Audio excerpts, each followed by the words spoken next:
one of the things that we've talked about, I think, consistently on the program, and it's mostly been related, politically and all of the court cases that we've seen, is this two-tier system of justice. And, we talk about it happening in the civilian world so often. And then I came across this story on a friend of mine, their social media account. And it's the story of this young sailor, Harrison Tayse. And this is a wild story. He's 21 years old. So, I mean, and I know he's a grown man, but I have a child who's 19, and I'm like, he's a baby. He's a grown man, 21 years old, but he's young. He's a young sailor. And he immediately out of high school, he enlisted. And apparently one evening he was playing pool with a group of sailors, and one of the guys that he was playing with apparently lost some money. I guess he was betting on the game. And the guy was trying to bully Harrison Tayse's friend, and then brought a knife to the pool game. And apparently all hell broke loose. And then Harrison was trying to defend his friend. He ended up being stabbed 8 times. There's a photo of him on social media with an actual knife in his head, like a knife protruding from his head. And he was stabbed 8 times. He was, at one point, I guess doctors thought he was dead or he was going to die. And the guy who apparently did the stabbing thought he had killed Harrison Tayse. And when authorities, when he was detained, he was screaming that I'm not a murderer, according to witnesses. And they left Harrison Tayse bleeding on the floor. He was medevac to the trauma center. 3 surgeries later to repair his lung, an artery, and, the surgery required to remove the knife from the skull. It's like a horror movie. Thank God, he ended up surviving. Now, here's where it gets weird. The NICS investigated, and you would think that the person who did the stabbing and stuck a knife in a guy's head was going to get the charges. But he didn't. Harrison Tayse got the charges. I have no idea why. I heard about this story from my friend's organization, the Pipit Foundation. And this is one of the things that they do. It's a tax-exempt charity, and they support service members and first responders and their families. And the co-founder of that, Eddie Gallagher, joins me now via Skype. And he was the one that I learned this from through their Instagram account. Eddie, thanks for joining me. How in the world, first off, I'm trying to get around the fact that the guy who did the stabbing, I mean, when you put a knife in a guy's head in any other scenario, you usually get a charge for that, not the person who has the knife put in their head, Eddie. That was surprising. It is surprising for probably the everyday civilian, but we're talking about the Navy and the UCMJ, and their incompetence never surprises us. This is why we created our foundation, was specifically for cases like this. Once NCIS got involved, they gave Harrison a JAG, which is a legal representative in the Navy. This JAG has never tried a case before. Right away came in and said, you need to take a plea deal. That is the first thing that was said to Harrison Tayse and his family as Harrison Tayse is lying in bed fighting for his life. You went over the story briefly, but just to reiterate, Harrison Tayse's charges right now are Article 80, armed robbery, and that is for defending his friend who was in a bet with the guy that attacked him. Harrison had nothing to do with the bet at all. And from what I understand, Eddie, too, wasn't it? It was like a digital, like a Venmo or something Correct. Transaction. Yeah, the bet was through a Venmo transaction. The assailant refused to pay the debt and instead pulled out a knife and tried to bully his way out of the pool hall. Got into a scuffle with the guy he was in the bet with, and Harrison, who did the right thing, stepped in, tried to de-escalate the situation, ended up getting stabbed 8 times and then a knife lodged through his head.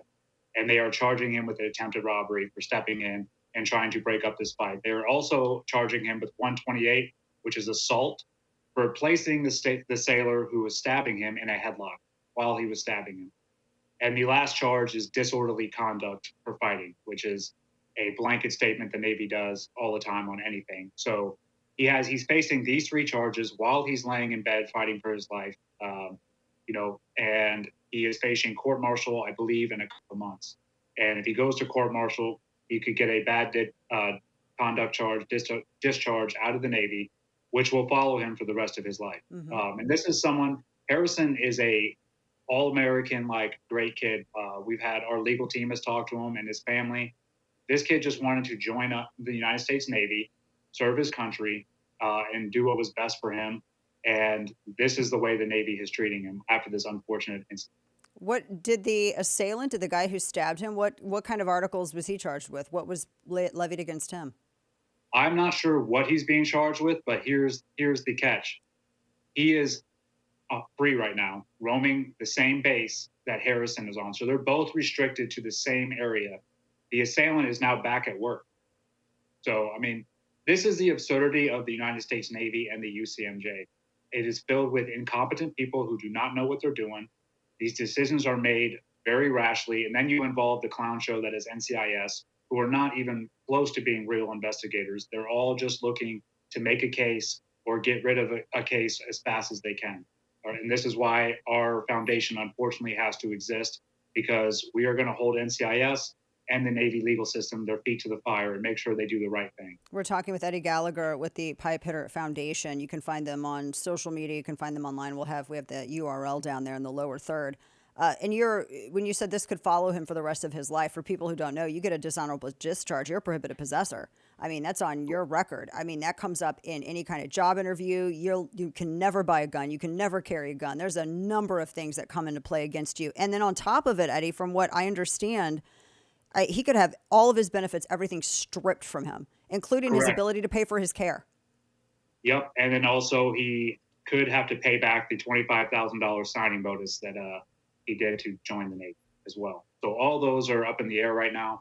What we're hoping, he's got a great legal representation, Jay Sullivan, who is going to hold the Navy accountable. And we're just hoping that the Navy comes to their senses and actually drops these charges before they get to court-martial. But when dealing with the Navy, you never know. So it's wild, yeah. When you're dealing with such a serious case where this guy who almost lost his life could be irrevocably changed now, depending on what they decide to charge him with and what they decide to do. And you're going to assign him a guy that's never tried a case before ever. I mean, it seems like for me, again, non-military, not a lawyer, but I know what attempted murder looks like. I mean, and that's, you stick a knife in a guy's head, and I think you're going to try to kill him. Yeah, I mean, I think it's pretty clean and cut. I mean, this is about as black and white as it gets. But still, the Navy somehow and NCIS somehow screw this up, and so this is why we've had to step in. The Tayse family, we ended up reaching out to them, and it was on their own volition that they wanted to fight this. The Pipit Foundation doesn't advise or tell people, you should stand up and fight. But if the family is willing to fight, that's who we get behind and support. But yeah, thank God that the Tayse family has a backbone, and they're willing to take on the United States Navy and get the right thing done. This seems like it's happening more often than not. And when did this start happening? And I mean, how did it get this bad this quickly? I'm sure there's a lot of factors involved of why it got this bad this quickly. I mean, the politicalization of the United States military that has happened over the past 20 years. We can see it in our leadership in the military, which is the main problem. Yeah. The leaders that we have in our military all need to go, because they are all making decisions for their own betterment, for the betterment of the institution, and not for the men and women that are serving below them. This is a constant theme we have seen since we started our foundation, when we are defending these men and women who are getting unjustly persecuted. So I truly believe the main problem is the leadership that we have in the military right now. And I'm talking about commanders and above, because once you get to that level, you are a politician in uniform. In order to promote, you have to have Congress sign off on your promotion. So these individuals are making decisions based on how they can climb that ladder, and not based on the betterment of the men and women below. That is really important to note, that you basically have to network with members of Congress. And that means you got to say the right things optically. You got to have the right PR moves. You have to bend the knee, so to speak, on all of this other public initiative stuff in order to in order to ascend and go higher in your career. Yep. And we, not just in the Harrison Tayse case, but the military in general, we've seen the degradation of it. We've seen the recruitment numbers are low. We've seen the woke agenda that's been trickled down through the military and is now prevalent on everything that you see on recruiting commercials and everything else. And, the leadership is scratching their heads like, oh, why can't we get people to recruit? What is the problem here? and they're looking everywhere else but themselves. And they're the ones that should be pointing the finger at themselves, like, what am I doing wrong here? It's because they don't have a backbone and they're not willing to stand up for what is right. They are all a bunch of yes men. They've been trained to be yes men since the Obama regime. And these are the people that are in charge right now. And I think, we can see it as plain as day. I mean, from the Afghan withdrawal to everything that has happened in the past 4 years.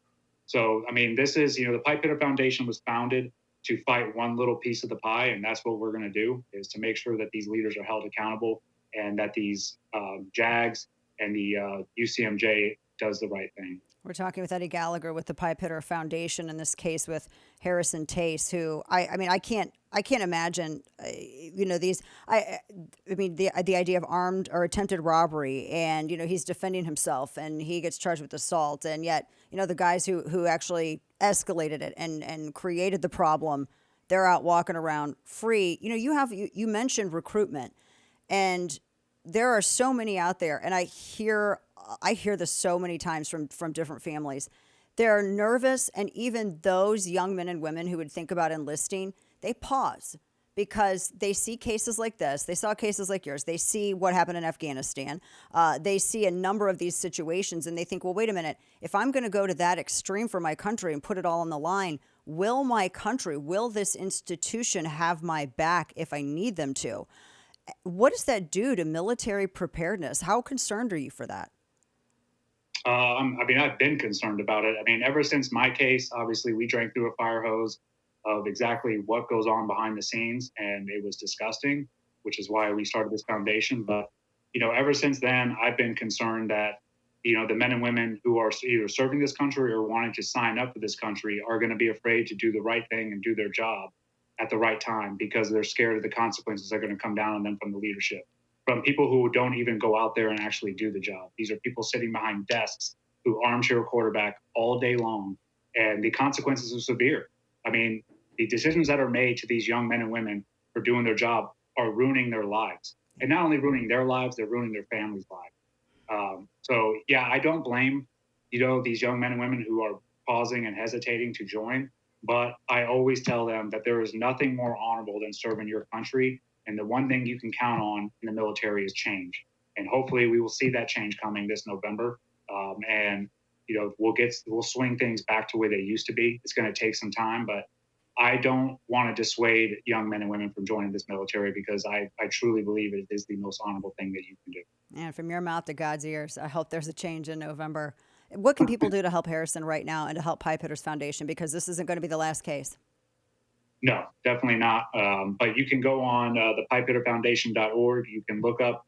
We have all the information on Harrison's case, and you can donate to Harrison. And any donation helps because, unfortunately, in these situations, the only rights that you have are the ones that you can afford, and you do need a good legal team to make sure that you get the justice that you deserve. So that is what we're doing. So every dollar is going to the Harrison Tayse case. If you donate to him, you will also be able to see the other individuals that we are helping. There's a lot of law enforcement, first responders, and you can look into their cases and donate to them as well. Or you can donate just to Pipit Foundation in general, and that money is going to go to each and every one of those individuals. Yeah, God bless you. Eddie Gallagher, we appreciate your service to the country, your continued service to the country, and to help other people serve theirs as well. Pipitterfoundation.org. Thank you so much, Eddie. I haven't read anything about this case anywhere except the Pipit Foundation social media channels and you and your lovely wife. I've not seen this case anywhere, so I'm so glad that you're talking about it because it's important. People need to know this. It is a two-tier system, and it's even in the military. God bless you. God bless you. Thank you, Dana. Of course.